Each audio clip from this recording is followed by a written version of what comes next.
രാജ്യത്തിൻ്റെ വിവിധ കോണുകളിൽ നിന്നുള്ള കമ്മ്യൂണിസ്റ്റുകൾ, സഖാക്കൾ ആണ് എത്തിച്ചേർന്നിട്ടുള്ളത്. അല്പസമയത്തിനകം തന്നെ വെൺമണിയിൽ നിന്ന് ആരംഭിക്കുന്ന റെഡ് വോളണ്ടിയർ മാർച്ച്, 15,000 റെഡ് വോളണ്ടിയർമാർ പങ്കെടുക്കുന്ന മാർച്ചോടുകൂടി ആ മാർച്ച് പൊതുസമ്മേളന വേദിയായ എൻ ശങ്കരയ്യ നഗറിൽ, തമിഴ്നാട്ടിലെ ഏറ്റവും സമുന്നതനായ വിപ്ലവകാരി എൻ ശങ്കരയ്യയുടെ പേരിലുള്ള പൊതുസമ്മേളന വേദിയിൽ 3 ലക്ഷം പേർ മഹാറാലിയുടെ ഭാഗമായി അണിനിരക്കും.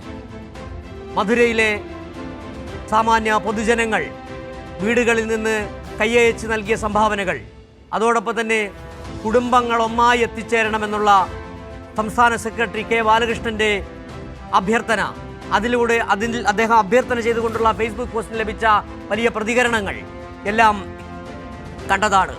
ഇപ്പോൾ പാർട്ടിയുടെ കേന്ദ്ര കമ്മിറ്റിയിലേക്ക് പ്രത്യേക സ്ഥിരം ക്ഷണിതാക്കളായി ഡോക്ടർ ജോൺ ബ്രിട്ടാസ് MP, അതോടൊപ്പം തന്നെ മറ്റു നേതാക്കൾ ഡോക്ടർ ജോൺ ബ്രിട്ടാസ് MP ഉൾപ്പെടെ 3 പേരെയാണ് സ്ഥിരം ക്ഷണിതാക്കളായി കേന്ദ്ര കമ്മിറ്റിയിൽ ഉൾപ്പെടുത്തിയിരിക്കുന്നത്.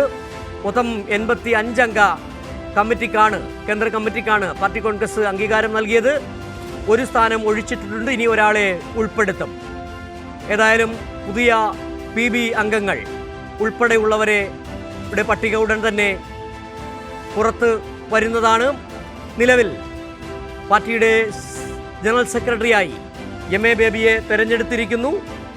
ഒപ്പം 85 അംഗ കേന്ദ്ര കമ്മിറ്റിയെയും തെരഞ്ഞെടുത്തിരിക്കുന്നു എന്നുള്ളതാണ് ഏറ്റവും പുതിയ വിവരം. ഏറ്റവും ഉന്നതനായ കമ്മ്യൂണിസ്റ്റ്, ആദർശധീരനായ കമ്മ്യൂണിസ്റ്റ്, ലോക രാജ്യങ്ങളിലെ സർവ്വദേശീയ കമ്മ്യൂണിസ്റ്റ് പ്രസ്ഥാനങ്ങളുമായി